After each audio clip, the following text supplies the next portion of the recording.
to the L-5 podcast. We are back with another full feature episode.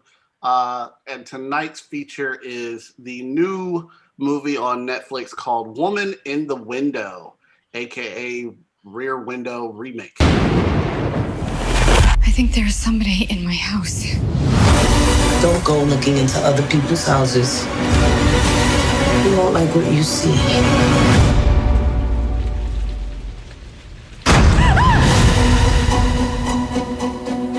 So tonight's pick was Brian. So Brian, do you want to lead off the conversation and tell us about your first 17 minutes? Sure, but there's something that we would do when we leave the theater, when we were looking at these things on a real screen. We'd stand around in the parking lot, in the column L-5. That's where the name comes from this podcast. We'd stand around the trash can at the bottom of the stairs and boom, right into the trash can. Sorry. Spoiler. I think we have a picture that we can insert there. Go ahead. So, but my 17 minutes, I wrote down for a redo of Rear Window. It has too many Hitchcock and old movie references in it, and it's not that they're references; they're just clips on the TV, on this weird TV. This like takes up the whole screen or the whole wall or whatever. And like at the very beginning, there's this weird like full screen Jimmy Stewart still that just is on the screen and it's moving by. It's like, is that a poster on the wall? What? I was like, what is that? And oh my God, this movie was so slow before the first 17 minutes. And Julianne Moore is awesome, but she's been ruined by that awful Gloria movie. So for me right now, so I'm trying to watch Julianne Moore movies to maybe like her again. This isn't that movie. It's not gonna be. So now I'm gonna have to find some other Amy Adams movies to get her back to, because like this, I was at a 2 at 17. Okay. So I was hopeful at a 2. Dana, what'd you think? So, first of all, I have to say I have not seen Rear Window. So all the little things y'all were talking about, I haven't seen it. So I did notice this stuff on the TV. And by the time the movie was over, I wasn't sure what the point of half of that, any of it was, right? And I was like, for a woman who's scared to go outside, who's living this way, like the stuff I saw on the TV is not the stuff I would be watching to fall asleep. I thought it was kind of like, especially somebody who's scared anytime her old butt house makes a sound. But anyway, I'm getting too far into the weeds. Anyway, so what I will say is the first 17 minutes, in all fairness, y'all, I was tired when I watched this. So I have to say that only because it may play into what I thought about this movie. So y'all know that I've been trying to do my rating system to stay away from the 3s. So I give it a 2 if I don't want to see it, a 4 if I do. This time I'm going to have to give it a 3 because I could have cared less either way. Like I'll watch it or I won't. Like it really didn't matter to me at 17 minutes in. The only thing I actually wrote was, I wonder if her doctor set this up to get her out of the house. That's all I said at 17 minutes in. Yeah. I was interested enough, like I said, I kept watching it. But it really didn't feel either way about what I thought was going to happen here, whether it was going to be good or bad. I didn't have enough at that moment. So I just kept watching it because that was the assignment. And what was your score? Did you give a score? 3. 3. Yes. And Corey, I'm gonna call on you because you don't always have to go last. Your turn. Oh, okay. All right. Okay, so my 17 minutes, I said weird movements with the light, She seems like an author, not a psychiatrist. She's married to Anthony Mackie? ? I wouldn't have opened the door for that little boy.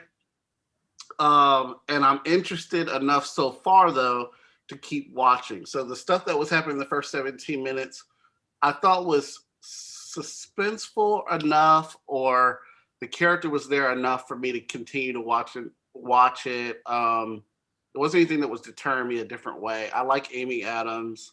It just wasn't enough. There wasn't enough meat there in the first 17 minutes for me to say to turn it off.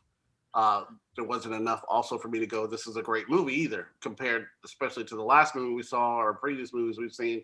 In the first 17 minutes, they give you tons of backstory and character and all this other kind of stuff to really give you a feel of what this movie is going to be like. So I was kind of in the middle. So I had a 3. I was at a 3 stars, where I'm glad I saw it so far.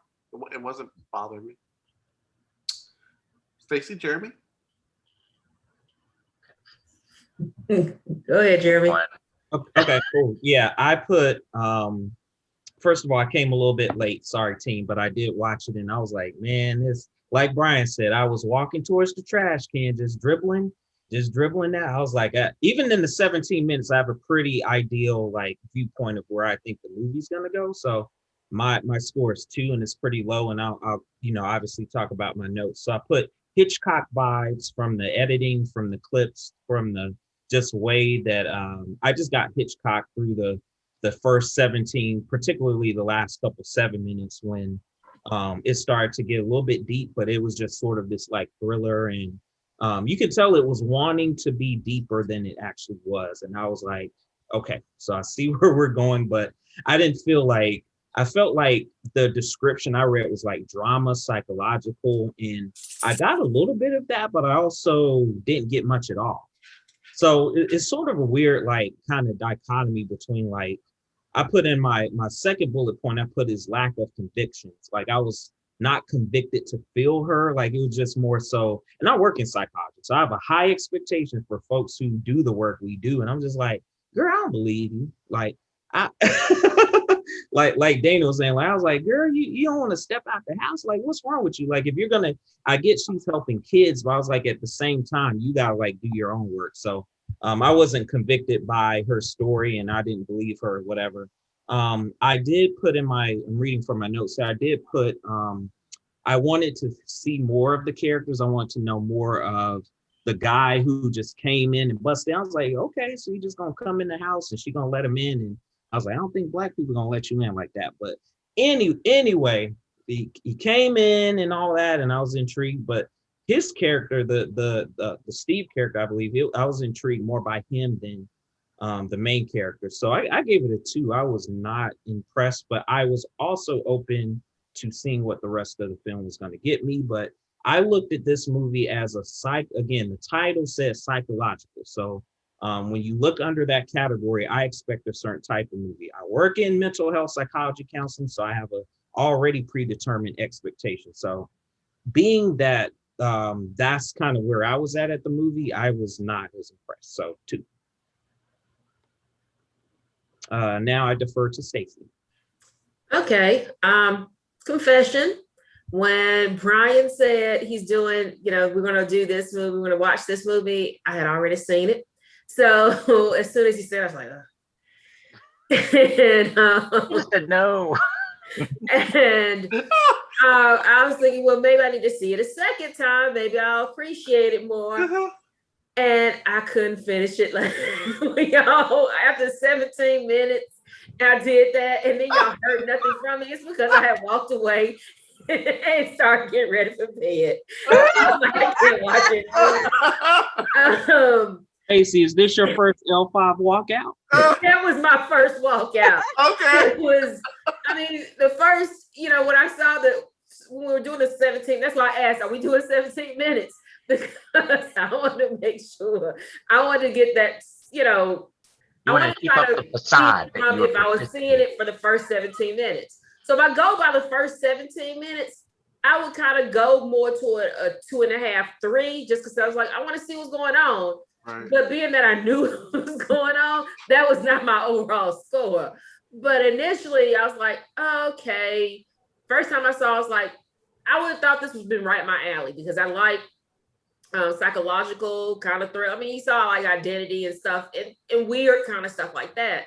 And with the whole woman not trapped in the house, but being stuck in the house because of her agoraphobia and all that. But I mean, I was fine with that, but I just didn't get into it until to get past the 17 minutes. I mean, the thing I mentioned about 17 minutes was, well, number one, why does no one have curtains? I mean, I don't Exactly. not a curtain. I mean, I can understand the church thing where they're praying. They may not have curtains there, but the other places, you don't even have shears. I mean, you don't have nothing. Just, hey, I can see straight in there.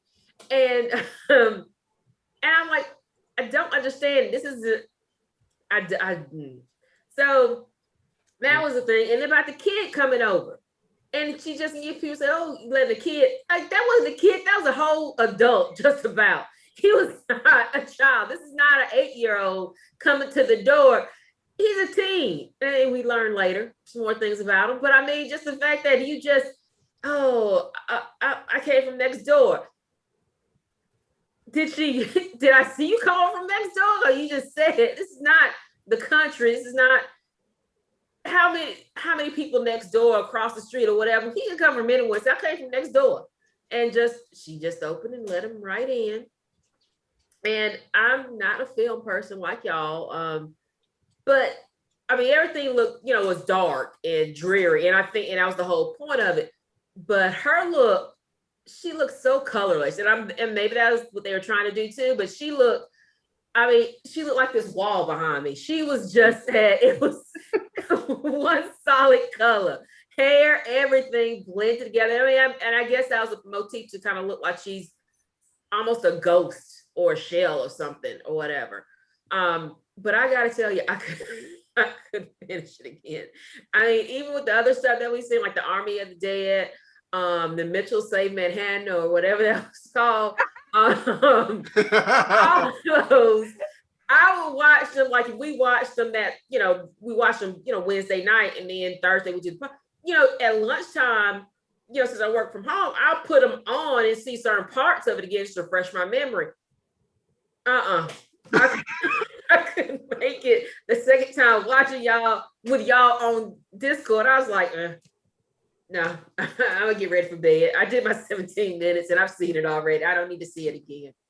So Stacy's first walkout. It was the second time. So, kudos because you actually were willing to take one for the team, but yeah, you knew right away the first time around that. Yeah, I was like, maybe somebody else will like it, but I did enjoy it. It was just, I don't know.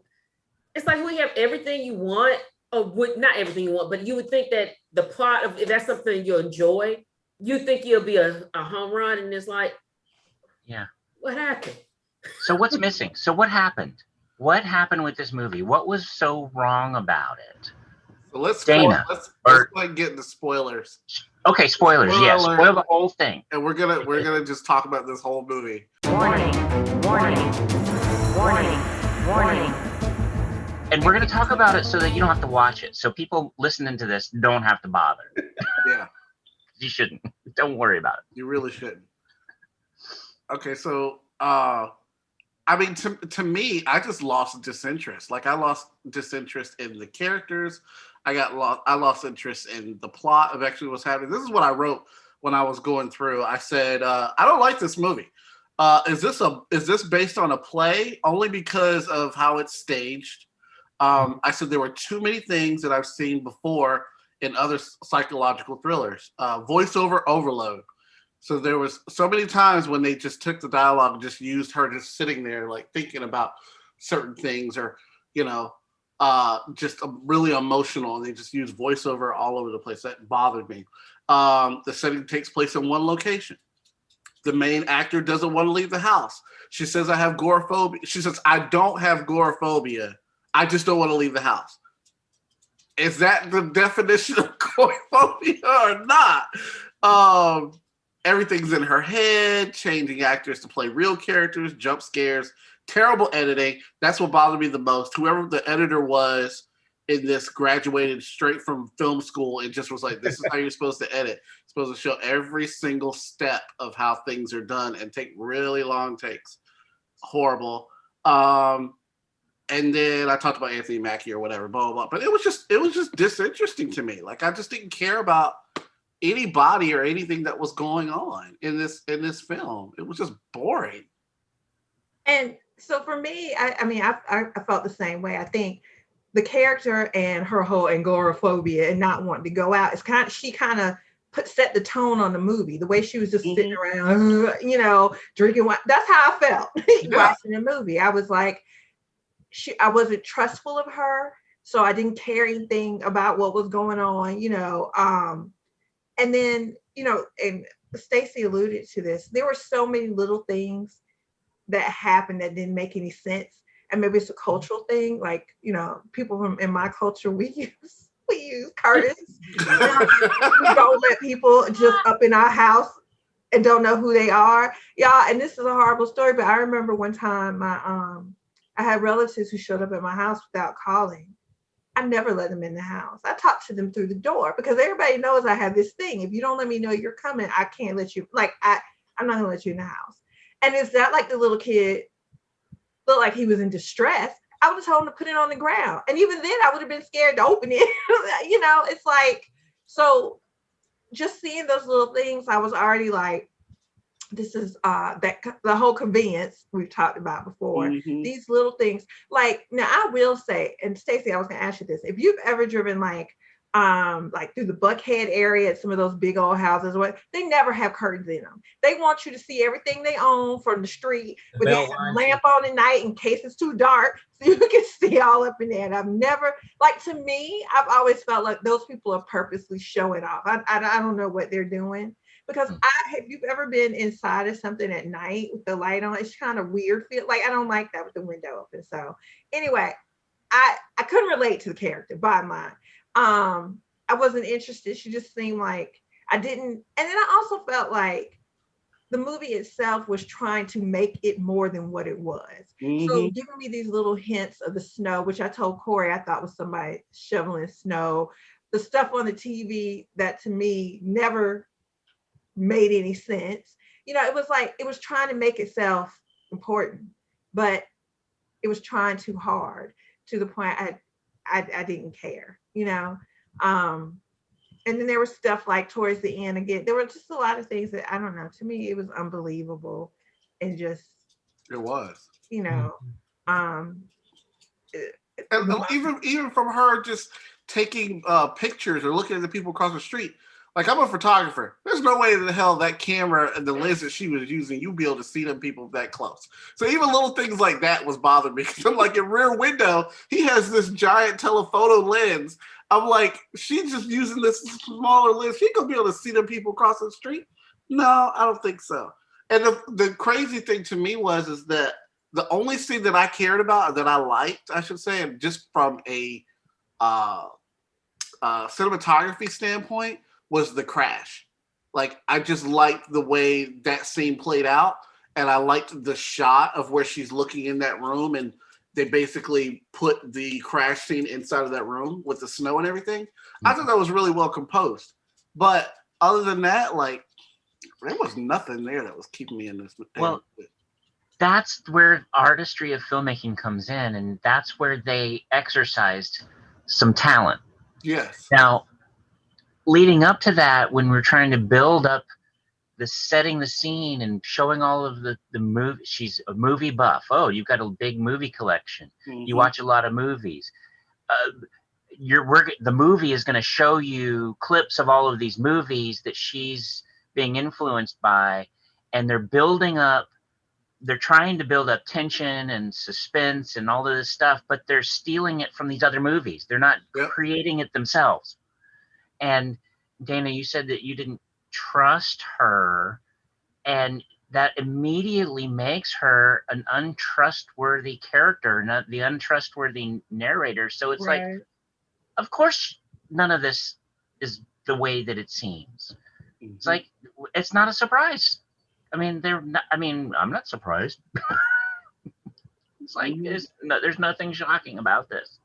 Like, I knew there was going to be like something where, again, I didn't trust her, so I knew there was going to be something. It was going to look different than what it was being portrayed as, and that's exactly what I was thinking. Is that unreliable, untrustworthy narrator? If I had been reading the book, this is exactly what, Yeah. But I did tell Corey that I bet if this was a book, it probably would have been good. I think. And I don't know if it was, but I think the transition to this movie, and I was going to ask you if Rear Window, was it a full feature film? Did it really follow? Did this movie follow just like that? No, it's just little pieces of it. Was it good? Yeah. Okay. Rear Window is really good. I like Rear Window. Yeah. It's really is related very closely to it. I mean, even at the beginning when they were showing all of the different characters in the other windows, I was like, okay, this is going to be exactly like Rear Window. But the biggest difference is they only focused on the one family across the street, not everyone. So why bother with everyone else? Exactly. So yeah, the trailer was much better than the actual film, which sometimes we get the inverse where like the film is, so I was watching this and I was like, it is a trailer and it's a preview of a good movie. When we actually sit down and watch it, it's pretty terrible, as we are all indicating. And I was thinking like Dane, I was like, I haven't read the book obviously, and then I haven't seen the Rear Window, so I'm just like, I'm going off of what I get, whatever's showing on Netflix. Yesterday is what I took it as face value, but I wasn't impressed. Like, it was trying to be something that it wasn't, and it was trying to be a thriller that it wasn't, which is even worse because I wasn't intrigued by any of I don't know, it fell flat. And it also, like Corey was saying, it just bored me. I felt like it was trying to use these big actors, Mackie from other people just kind of filling in, and it didn't captivate me enough to watch it again. And I don't know, like I feel like even the reviews, like I saw the reviews on this movie, I was like, dang, like I just want to see what it's about, and I see what they're talking about now. Within the first act especially, I was like, okay, this might be captivating, but that second or third act, I about pulled the Stacy. I about had to I had that remote in hand, and I was like, I can't take it anymore, because what I expected from the first act and then what I got in the second or third obviously was like me waiting for that to be captivating, and it never captured my attention. And so, yeah, I get what you all are saying about being bored, because I was too. And I was even intrigued about the psychological factor, because that stuff is like super fascinating to me. I love it. Like, it's part of what I do, but it was not done in a way that I think was well. And I don't know if that's COVID. Maybe COVID slowed down a movie that could have been produced a little bit better, could have been better production. But you guys just said it yourself. You said the editing was pretty, that has nothing, that has something to do with the editing. That I don't really blame that on COVID, but the actual production maybe could have been, I don't know, but it's something that I thought was going to be what it was going to be, and then I saw it and it was not. So, and I don't mean to cut you off or anything, Jeremy, but you're right. When you're saying that you thought it was something it was supposed to be, it's not. There's an identity crisis that's wrong with this movie too. It's like, you think it's going to be a psychological thriller. They don't really go deep enough into that. Then they try to make it like a melodrama. And then they also put in a horror aspect to it when you talk about the third act with her and the guy on the roof. And when he put the thing in her face, I'm like, what movie are we watching right now? Like, we didn't see anything like that throughout the rest of the movie. So why are we doing this horrific gore fest to wake you up because they knew you were asleep?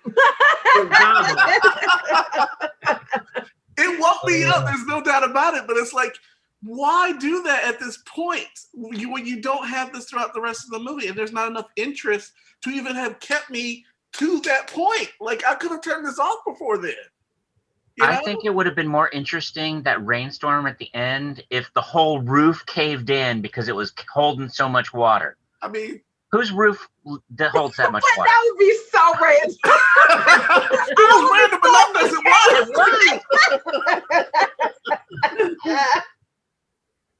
I don't know. It never had leaks or anything, but all of oh, that would have been awesome. Leaking all the time, right? That was crazy. That scene was Stacey, do you have any more insights? Not really. It was soon. I can't tell you anything else. You're trying. I'm just trying to find anything I like. The last part with the struggle, that was the best part. The whole film was the struggle. But I mean, some of the things like you said, when she let the man, basically the young man, into her, and how easily she did that. That still is bothering me, because I remember when my next door neighbor, her granddaughter got locked out of the house, and she knocks on my door, and I'm looking at people, and I was like, and I was like, okay, she's a kid. She was really a kid. I was like, okay, you can come on in. I was like, what's the protocol for this? You know, because she's also like 10 years old. It's like, I barely talk to y'all, but you can't have you sitting outside. I have no idea. And no. And you also knew her. You had seen her before. She wasn't. As soon as I saw, I was like, she does look familiar. I think that's the kid from next door. You know, I'm playing these kids. So let's give Amy Adams' character the benefit of the doubt. She's been spying on these people moving in, so she probably knew him really well. She recognized him. Yes, she already knew the family history. On the porch. Like, okay, y'all want to sit on the porch? But I mean, she got agoraphobic. She couldn't do that. But I'm like, Brian, don't you think that's a little bit of leave it down there by the door? I'll get it. Thank you. Yeah. But I wanted to let him in. I'm. Okay. What are you saying, Jeremy? No, I was just gonna say, I felt, even though I see what Brian's saying about the like voyeurism spying on her, but that also doesn't give her liberty to just like let people in. I don't know. Like, I get there's this voyeurism part of what Brian's saying, but I'm also saying the movie should have like took that, like, you can't just be looking at people and expecting them to, I don't know. I felt that creepy voyeurism type mess should have been amplified and should have made it more of a thriller. But also, like we're saying too, culturally, I wouldn't have let somebody in like that. Like that first, when that happened in the first 17 minutes, I was like, it threw me way off, because I didn't think that was a normal practice, like by any culture. Like, I don't know. So how do you feel about having a tenant in the basement and the only lock on your side of the door is this little latch? See, I don't see that either. I mean, it wouldn't be a latch. It's going to be a real lock. I mean, the closest. So here's my question about agoraphobia, and I don't know. So, but if I'm like so fearful to go out, am I okay with the out coming in? Because that's kind of what I was wondering about. Like, if I'm, because I don't know, I don't know if agoraphobia is the fear of the people outside, just being out. I don't know exactly what it is, but I felt there was too much of it coming in, that if I really felt, I wouldn't want any of these. I mean, come on, y'all. She had the mom in there, the child in there, the tenant in there, you know, like all these people busting up in her house, the cops, everybody. I was just like, we might as well have a block party outside with all the people that ended up in her house. And I was just like, that I felt like that was kind of weird. But I will say this movie, there are two things that I thought about watching this movie where I would have been interested in a story about this. Number one, we have somebody who has psychological problems, right? But she's also in a psych field, right? I'm like, how interesting is that, right? That's something I felt like we could have gone down, because I do think it's very different. I do think you can do a job but still have, you know, I'll say, like, one of the things, like, there's a trainer that I've seen online. She's plus size. And a lot of people may think, oh, plus size trainer doesn't go together, but it absolutely can go together. And so I was very interested to see, or I would have been interested to see a little bit more about, you know, that as a story. And then the other thing was something else I wanted to, and now, of course, because I'm old, I don't remember what it was, but there was something else I thought, Julianne Moore's character. Normally, a family is hiding from a man, the dad, right? We're trying to get away from the dad. In this case, we have mom as the stalker. She's a woman. And I felt like, okay, this is different than what I feel like we normally see. Normally, it's Halle Berry with her child trying to, you know, stay away from her father or whatever, and, you know, not let them know where they are. But this time we had a mom they didn't do a really good job of hiding, because I mean, she obviously found him 5 seconds after they moved, which I didn't really understand, because as much money as they had, they had a lot of money because the windows didn't have curtains in them. Then why did they go somewhere where she couldn't have found them? Like, it was just too much going on. But I think there were little parts in there that it could have developed into a better story. Kind of like Corey said, it didn't know what it wanted to be. So I think there could have been potential there for other movies. This one just didn't work. I think there's some potential here. I like the what they did with the scene that you were talking about, Corey, with having the car crash in the house and all those people in the house. Yeah. Maybe this could have been better if they really played that up. Like, I don't want to go out because all of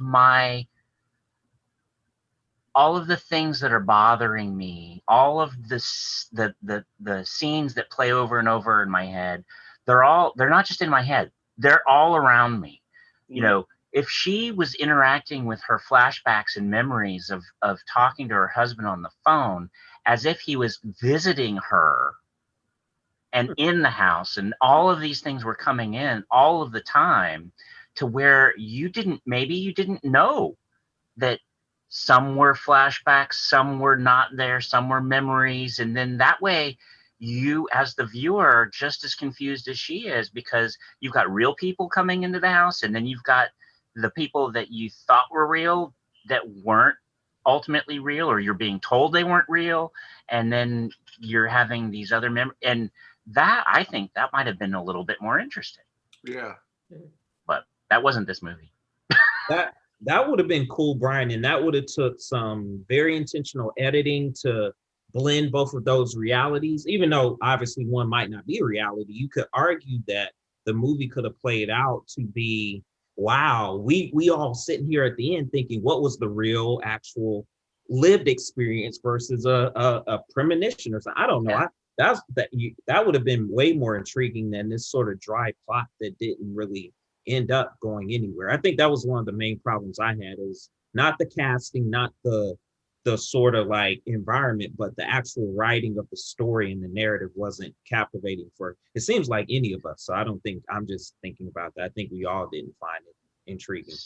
Yeah, so the recent movie, The Father, where it really showed the viewer what it was like to have Alzheimer's, be really interesting if this movie really showed us what it was like to not want to go outside. And this is why, because everything is coming at me, and I just can't handle even what's inside, because it's amplified so much more when it's outside. I mean, that's a great idea.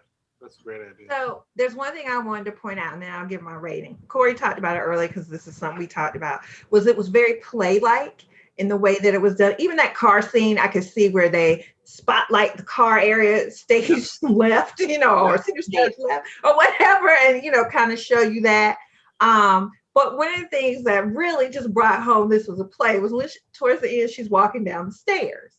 The stairs only have handlebars and railings on one side of them. Like, there's no way this would have ever been legally, like, this would not have passed inspection. Yeah. And so it was just so weird to see that, because again, it reminded me of a play. It was shot, I guess, I don't know. I don't know the technical terms, because I'm not like film people like you guys are, but I just was like, I thought it was weird. It was kind of neat at the same time, but maybe I was just looking for something because it wasn't a good movie. I was trying to find something. That was so bad. I mean, it really broke the movie. It broke the experience of it being a movie. It's like, this is a set, That's exactly. It's a set, and that was badly done. Yeah. Only time I saw. By the way, I give it a rated. Sorry. Let's go for I would give this a 1.5 star. Thank you. 1.5. I'm a 1.5 only too. Because I love the actual actors and actresses in them. They did have a great cast. They just didn't. I gave it a 1.5 also, because 1.5. Two is for me, for generally, 2 is you could do worse, and 1 is worse. Mm-hmm. And I kind of want to give it, like, worse would be like, this is going in the garbage, don't bother. But the 1.5 is like, if you watch this movie, you'll know what a bad movie is. Mm-hmm. Mm-hmm. You'll really see just how, it's like not that a whole lot of people need to know what a bad movie is. You usually see one when you see one, but this is just like, this is a train wreck. It's just bad. Yeah.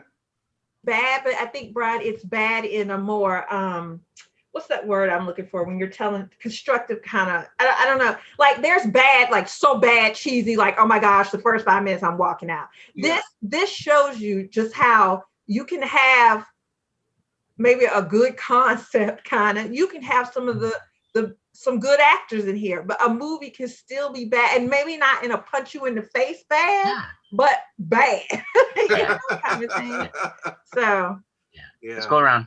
Final scores. I agree with that. I'm at a 1.5 also, just because of the cast is the only reason why I guess that half a point. And everything that you guys said, I totally piggyback on. I give it a 1.5 as well, because it was no.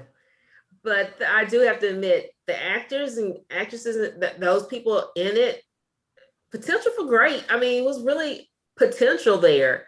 And those actors in it, I liked all not in this movie, but I liked those actors, and they were just not, I don't know, guess not just given enough to make it a good film. So 1.5. Yeah, originally I was 2, but I want to be with my team, my L-5 team. Why not be a consensus? Because let me tell y'all that the first act I was cool with. I was like, okay, I'll deal with some inconsistencies, but that second, especially that third act, as our colleagues just talked about, I cannot deal. That third, I 1.5. I think, Stacey, you watching it over, girl, I give it up to you, because I don't know if I can watch this one again. I mean, I watched the first 17 minutes and I was done. Gotcha. Yeah, because let me tell you, I struggle with it.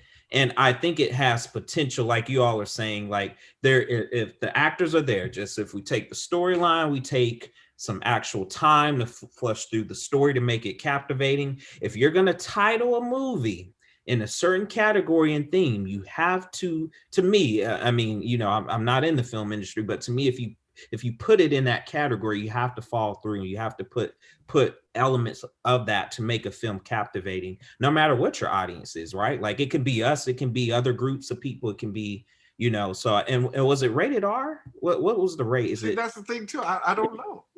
I think it was. That last scene, it had to have been rated R. I don't think it. I mean, it may have been, but I didn't feel like it needed to be rated R. Look. And y'all, at some point, we're gonna have to stop giving people passes because of COVID. I'm like 10 years from now, we're gonna be like, well, maybe it was because of COVID. Like I wonder when the movie was actually made, because I know we had another movie we were talking about COVID, and then we found out it was made before it even happened. Yeah, that's true. That's a good. But yeah.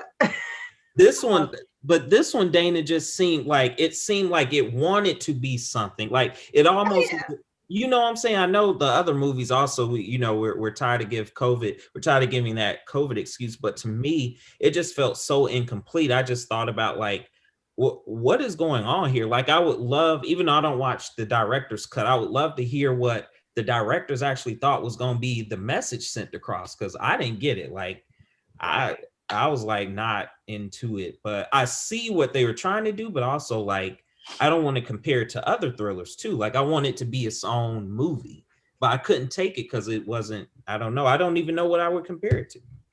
Okay. So just a little bit of backstory. The movie is rated R. It wrapped production in 2018 and it was supposed to be released in 2019. So this was pre-COVID. So I feel like some of these movies were just sitting around because they weren't good. Yeah. And like, well, we got to put something out. So, get that. And it was rework it a little bit. I don't even know if they did anything to it, and just it was bounced around. Material to share. It was bounced around by different production companies. It looks like Fox finally got a hold of it and did some re-editing of the film after test screenings. Okay. And then it was supposed to come out in 2020, but then March of 2020, and then COVID So then it got pushed back again, and then it got sent to Netflix, and then finally got Netflix got a sale. Well, how did Yeah. it look before the test screening? But see, that's what I would like to know. What did it look like What on the test screen? And then the director also did a movie which I thought was actually really good. Was Atonement. I don't know if you guys saw that. Atonement. Yeah, Okay, Atonement. I love that movie. Yeah, so the director has potential. I think more of it is just more about the writing, you know, and the production part of it. So, yeah. So Brian said in the Discord, we should suggest another movie to watch instead of this one in that same psychological thriller genre. And I would say personally, if you want to watch another movie, I would watch Run, which is on Hulu. That's kind of a psychological thriller. And then the other one was shoot. Now I forgot what it was. I lost it. Hold on. What was the other one? Oh, that movie we watched that Stacy suggested. Yeah, that's what I was gonna I Vanished. can't remember the name. Yeah, that's what I was trying to think of. The What was Vanished. it? Vanished. Oh, Vanished. Vanished. Okay. Vanished and Run is what I would suggest instead of watching this movie. Those two movies are great. Was the Vanished the one with the RV? RV. Yeah. Mhm. Okay, all right. Yeah. That's what I would say. Any other Anybody suggestions? have any other suggestions? Taking Lives. Taking Lives. Oh, I remember you saying something about that. Yeah, we didn't see that one, did we? And then old movies that you probably already seen again, because Corey and I talked about this, and this is what I wanted it to be, Jeremy. Okay. More of Woman on the Train / Yeah. what's the one with Amy? Gone Girl. Amy. Gone Girl. That's kind of, and I read both of those books and they were fantastic. And I felt like the movies were good for them too. But that's kind of more what I was looking at and looking for and expecting. And maybe because of the name, kind of goes along with those, right? So I think I was expecting something along that and I didn't get it. Yeah. Anything better to look out for, Jeremy? Yeah, no, those older ones like Gone Girl, there have been a couple in the early 2000s that were pretty good. I'll have to look at my list, but like really captivated me, like psychologically made me think about like my own reality. Like I think about psychological thrillers as not a horror or not like something that's like Conjuring or something crazy, like that's demonic, that's its own category. But psychological thrillers to me make me look at my own reality and question something. Like there's a couple I wrote down, Brian. I think even in the recently that I think were good. Like I know there's a couple that I'll put in the chat, but I wrote them down, but that were pretty solid, at least a 3 out of 5 or 3.5 that were way better than this. Yeah. I think another questioning your reality kind of movies, Eternal Sunshine of the Spotless Mind. Oh, that's a great one. Yeah, so it's like these reality bending films. The things they do with the sets and staging there are just incredible, and that would have been kind of really cool to see some of that in play out here. So there was I had another a movie that was going to be my number 2 pick for this week, and I'm glad we didn't watch that either. That was the Things Heard and Seen, and that's also out. It's kind of very similar looking, this thriller kind of movie too. And just before we started recording, I went and I looked up a review for that, and like, that's got just as bad reviews as this one. So stay away from both of those movies. You can do better. One of my favorites is Memento. That's like 2000. Oh yeah, that's a great one. That would probably be my favorite. So that's a default. Like I will always recommend that. It was just classic. It was that's a movie that other movies look to be. It was so new for its time, and so Yep. Yeah. Awesome. I think moving forward, if we have a bad movie, we should come up with suggestions that people don't watch this instead. Yeah, I think that's great. Yeah.